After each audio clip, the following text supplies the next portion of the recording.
Bon, c'est peut-être le moment de clôturer cette quadrilogie sur Schwab et Davos. 4 vidéos, ça va peut-être suffire, hein. Mais c'est beau. 4. Comme les 4 couleurs primaires. Quadricolore. Ah, c'est pas mal. Parce qu'il y a 4 couleurs primaires. Quadricolore.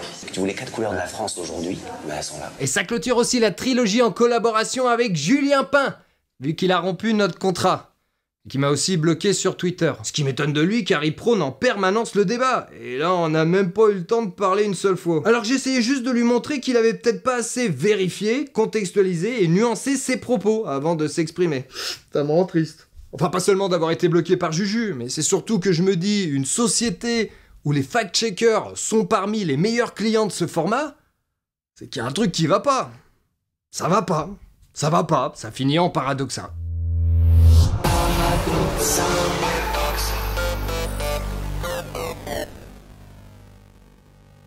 Ce qui est sûr, c'est qu'une grande partie de l'élite mondiale défile à Davos. On pose direct les bases. Davos, c'est pour l'élite mondiale. C'est pas pour le clampin qui joue de la flûte. J'étais invité.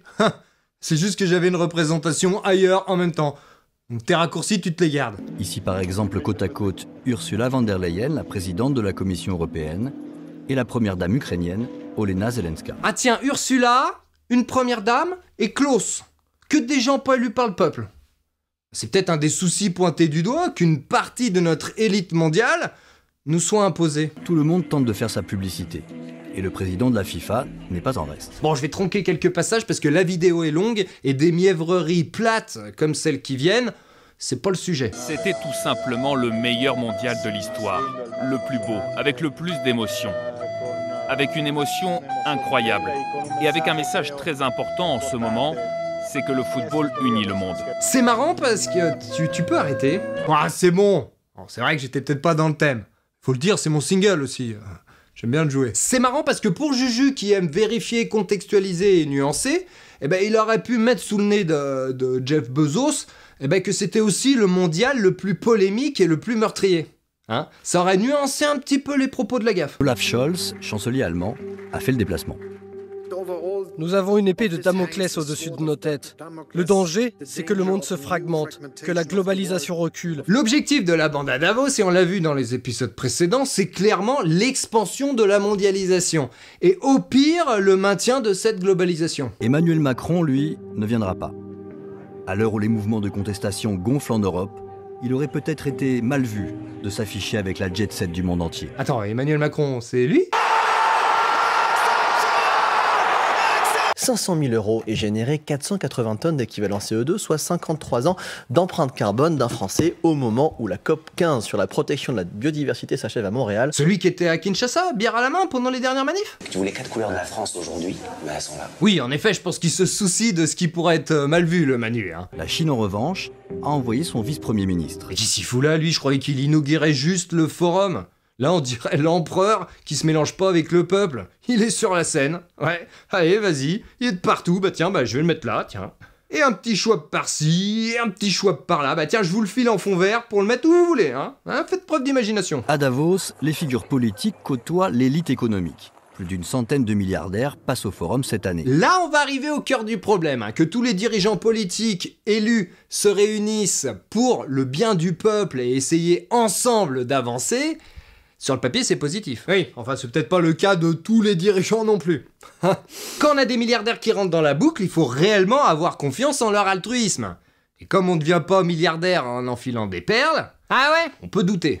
Eh ben on verra. Coca-Cola, Total, Pfizer, les patrons des plus grandes entreprises du monde se croisent dans ces couloirs. Ils sont là pour faire du business, évidemment. Et dans le cas de Total, par exemple, eh ben, y a peu de chances que ça soit en sauvant la planète. Oh non, nous, on est juste là pour proposer des actions aux différents politiques qu'on croise. On en donne même. On est dans le partage. Et Pfizer, réfléchissons, comment tu fais du business en faisant des vaccins ? Je veux dire, normalement, t'as pas besoin de venir, et tu pries même pour qu'on n'ait pas besoin de toi, qu'il n'y ait pas une pandémie. Et si jamais ça arrive, c'est là que t'interviens. Mais je pense que ça fait partie des entreprises qui devraient pas avoir le droit de créer le besoin. Ah non, nous on a juste eu des places gratuites, on voulait pas gâcher. Et puis la montagne ça vous gagne. Est-ce que c'est de la pure fiction ? Ursula rencontre le président de Pfizer à Davos, ils se pintent ensemble au champagne et quelques mois après, elle achète des milliards de doses à un prix exorbitant. histoire d'en foutre quand même pas mal à la poubelle. Même Larry Fink, le PDG de la société d'investissement BlackRock, donne une conférence au forum. Le PDG de BlackRock, là je crois que c'est le pompon. Faire de l'argent sur de l'investissement, c'est travailler obligatoirement pour ses actionnaires. C'est que ça. Et c'est obligatoirement au détriment des autres. Donc qu'est-ce qu'il fout là? Alors ce sont ici pour beaucoup des clients. On essaye d'être proche de nos actionnaires, on peut pas nous en vouloir pour ça. Il devrait être textuellement interdit de côtoyer des chefs de l'État, ces gens-là. Si on veut un monde où on aide plus de gens, où les prix sont plus stables, où on peut lutter contre la pauvreté, il faut travailler dans un monde globalisé. Non mais c'est comme si un joueur de poker en pleine partie disait « Bon, j'espère sincèrement, mais du fond du cœur, que tout le monde ici présent ce soir va repartir avec la même somme d'argent. Que ça soit finalement équitable, hein. Surtout pour toi qui, je sais, viens d'hypothéquer ta maison. » Voilà. Tapis! Non mais ils se foutent clairement de notre gueule, hein. Le monde globalisé, c'est exclusivement dans leur intérêt qu'ils le veulent, vu que plus c'est globalisé, plus ils se font de fric. Ici, chaque entreprise défend sa vision du monde, mais aussi ses intérêts. Et personne ne s'en cache. Non mais ils ont tous exactement la même vision du monde, ces gens-là, et c'est ça le problème. Ils veulent tous une mondialisation économique au service de leurs intérêts. Même les Chinois. Le premier objectif de la Chine, c'est le développement économique. Que chacun défende ses intérêts, ça me semble normal. Sauf que là, il manque quelqu'un d'important. Qui peut pas défendre ses intérêts. Et qui se sent délaissé. Bill Gates ? Ah non, Macron. Non, le peuple. Mais bon, on y reviendra. Pourquoi je viens à Davos? Pour m'enrichir. Petit montage façon Juju, je garde ce qui m'arrange. Mais de toute façon, je vais vous éviter tous ces champions qui finalement disent tous pareil. Les chefs d'entreprise viennent ici d'abord pour faire du business entre eux. Si on veut un monde où on aide plus de gens... En gros, faire du business, mais pour aider les plus pauvres et sauver le monde, hein. Ouais, ça a l'air d'aller ensemble pour eux, et on dirait qu'ils y croient. On a aussi le droit à Jacques Attali, un consultant certes, mais qui est là, un touriste. Oui, mais de façon informelle. Ou la fondation altruiste de Bill Gates. Nous offrons aux plus pauvres. À croire que le Julien, il cherche surtout à faire rager la complosphère. Mais c'est mon business, faut que j'entretienne la marchandise. Oh, le complot, c'est mon Julien Gagne-Pain. Ce qui est bizarre, c'est que tous ces gens dont Julien dit en permanence qu'ils sont au cœur des fantasmes complotistes, soient tous réunis à Davos au même moment. Ouais. Mais bon...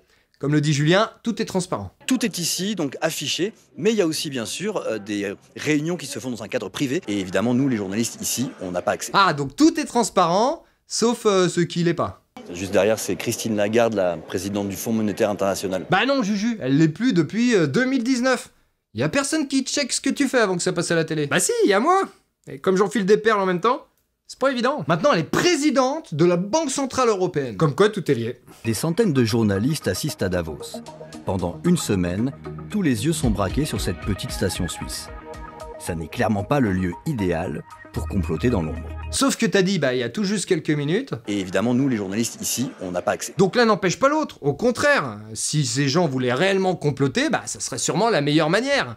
Plus le soleil est clair, plus l'ombre est marquée. Pour en parler, je rencontre le responsable de la communication du Forum économique mondial. Ah, voilà, enfin le responsable de la communication. C'est clairement la personne qu'il fallait interroger. Là, au moins, ça va être clair. On est bien d'accord que vous pensez donc qu'à Davos, ce qui se passe, c'est qu'on donne carrément des directives à des chefs d'État et à des chefs d'entreprise sur quel doit être le monde de demain. Oui, voilà, ouais, c'est ça. Ouais. Alors, quand vous voyez ça, vous réagissez comment, vous qui travaillez pour le Forum de Davos? Alors, je peux comprendre.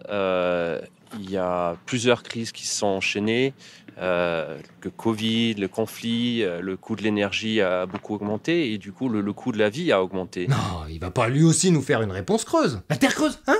Donc je peux comprendre que beaucoup de gens en Europe, en France et ailleurs ont du mal à joindre les deux bouts et qu'ils sont pas contents avec ce qui se passe actuellement. Oui, en effet, les politiques globales prises au niveau mondial et même européen, sans nous consulter, pour la plupart, elles ne vont pas trop.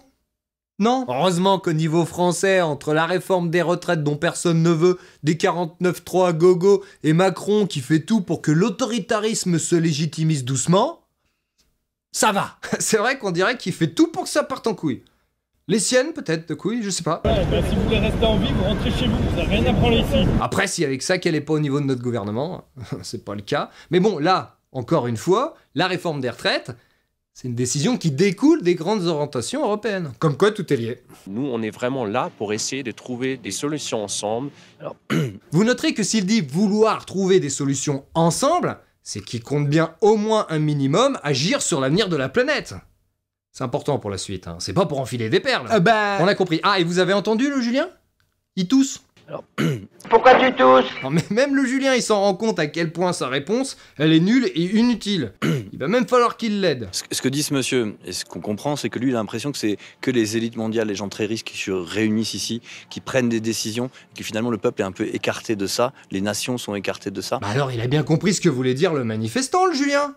Pourquoi il faisait semblant jusqu'à maintenant? Que moi, j'étais au forum là, pendant quelques jours, et je vois bien que quand même, c'est vrai, c'est un univers où on croise plutôt les plus riches et que le peuple est assez peu présent. Le simple citoyen, il n'est pas à Davos. Voilà, bah tout est dit, Juju. Les peuples sont écartés, ça va pas plus loin. C'est ça qui est reproché. Les complots, c'est surtout Julien Gagne-Pain qui les fantasme. Alors, la majorité ne veut juste pas que les grandes orientations du futur soient décidées seulement par une poignée de riches déconnectés. Oui, effectivement, bien sûr, on a beaucoup de décideurs qui viennent à Davos. Après, on est une organisation qui essaye d'être vraiment très transparent. Déjà, il y a plus de 150 sessions qui sont sur notre site web. Tout le monde peut les regarder, ils sont publics. Sauf que c'est la partie visible de l'iceberg, parce qu'ils n'ont plus bien le choix. Ça n'a pas toujours été comme ça ces 50 dernières années. Et encore aujourd'hui, il y a une majorité de réunions privées entre lobbies et politiques. C'est vrai qu'il y a beaucoup de fantasmes autour de Klaus Schwab, de sa personnalité. On a un peu l'impression que c'est le grand méchant dans James Bond. Je ne sais pas si vous regardiez les James Bond avec Spectre. Voilà, l'espèce de main invisible qui dirige le monde. En fait, je crois que le Julien, il est très premier degré. Klaus Schwab, c'est un symbole. Il représente cette main invisible qui, finalement, à peu de choses près, n'est pas bien différente de celle d'Adam Smith. Mais ils ont dit que c'était le méchant dans James Bond, alors que non. C'est Donald Pleasance qui joue le rôle de Blofeld. C'est pas Klaus Schwab. Ils ont vraiment halluciné. Bon, pour sa défense, il y a en effet quelques personnes qui pensent réellement qu'il dirige le monde façon Spectre, façon marionnettiste. Mais ça reste une minorité. Comment on peut expliquer que ça se focalise autant sur Davos et sur Klaus Schwab? Généralement, Klaus Schwab représente surtout cette volonté de laisser les actions économiques guidées par les intérêts personnels de ses invités manipuler le destin du monde. Pas forcément pour le bien commun. Moi, je pense que voilà, il y a plusieurs crises qui se sont succédées. Putain, mais il tourne en boucle, c'est pas possible. Oh, c'est un robot! Mal programmé en plus. Et bien sûr, on cherche un responsable. Le responsable, il est tout trouvé. Que ça soit la gestion catastrophique du Covid, le marché de l'énergie en crise, la hausse du coût de la vie en France, on doit tout ça à la mondialisation économique débridée. Et bien sûr, les lieux où il y a une concentration de pouvoir, on peut imaginer qu'il y a des choses qui ont été faites ou planifiées. Mondialisation économique qui profite à tout ce petit monde présent ici, à un tel point qu'ils sont peut-être même pas capables d'imaginer d'alternatives. C'est ça ou rien. Et même si certains pensent peut-être en effet au bien-être des peuples, ça passe obligatoirement après leurs intérêts. Et on voit bien que tous subissent de plein fouet cette vague de désinformation. Crier à la désinformation, c'est un petit peu le nouveau moyen de pas du tout réfléchir à sa ligne de conduite. Hop, on y va. Ouais, c'est juste qu'ils comprennent pas ce qu'on fait, alors qu'on est gentil. Mais bon, en tant que chef de la communication, il a sûrement de meilleurs arguments. Cette tendance de la désinformation, c'est une menace pour la démocratie. Ah bah non, t'aurais pu faire de la flûte là, hein?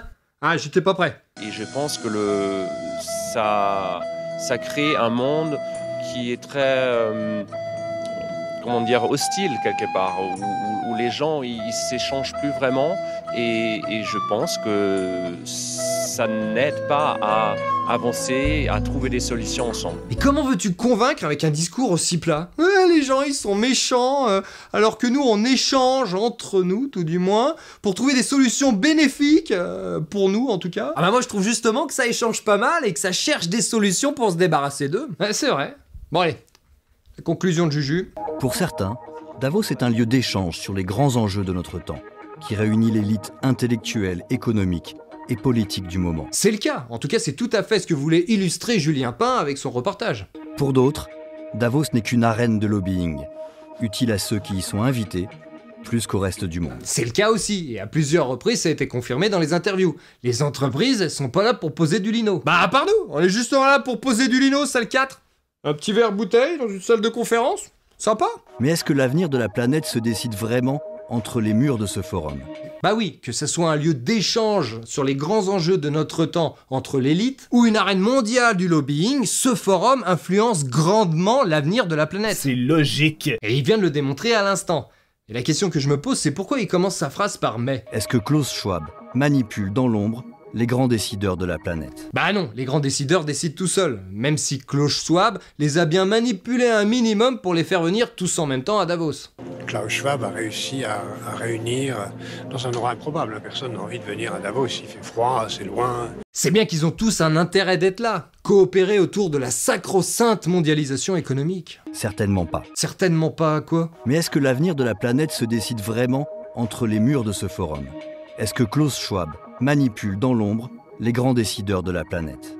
Certainement pas. Voilà, typique, une tentative d'emberlificotage. Ah, il m'a eu. Il dit certainement pas suite à la manipulation de Klaus Schwab. Mais il englobe la phrase d'avant dans son certainement pas, pour dire que l'avenir de la planète n'est pas impacté par ce forum, alors qu'il vient de passer l'intégralité de son reportage à dire l'inverse. Je vois pas sur les côtés, je vais tout droit. Je vois pas sur les côtés, je vais tout droit. Si ça, c'est pas se mettre des œillères de force, sérieux. Mais il est tellement plus excitant de fantasmer un complot au cœur des montagnes suisses que d'accepter l'incertitude d'un monde qui avance sans pilote. Merci. Merci. Merci. Là, j'étais bon par contre, à vous. Le monde, c'est un petit peu le Titanic qui coule. Sans pilote en plus. Oui, c'est vrai que le Julien, là, il croit s'en sortir en étant tout fier de sa phrase de fin, alors que ça a quand même pas mal manqué de cohérence juste avant. Ah, c'est la base, on l'apprend dès le premier jour à l'école de journalisme. La qualité d'un reportage se joue uniquement sur l'intonation de la phrase de fin et la conviction qu'on met dedans. Le truc, c'est qu'en effet, le monde n'avance pas avec un seul pilote, mais des pilotes. Et le premier problème, c'est qu'entre autres par le biais de Davos, on soit tous dans le même très gros paquebot. Et qu'on n'ait pas le choix de monter à bord. C'est de la logique économique. Plus le bateau il est gros, plus c'est rentable. Donc on en a fait un énorme où tout le monde doit être dedans. On l'a appelé mondialisation. Tous les œufs dans le même panier. La marque des génies. De toute façon, pour les autres, on va faire monter l'eau de partout, hein. C'est ça ou rien. Si tu veux, c'est un petit peu l'arche de Noé. Voilà, c'est ça. On a fabriqué l'arche de Noé. Comme tous les pilotes ont un pourcentage sur chaque place vendue, eh ben, ils arrivent assez facilement à se mettre d'accord sur la direction à prendre. Tant qu'il y a un max de monde qui monte à l'intérieur. Mais le deuxième problème, c'est que nous, le peuple, passagers de ce bateau, on n'a pas choisi la destination. Paradoxa!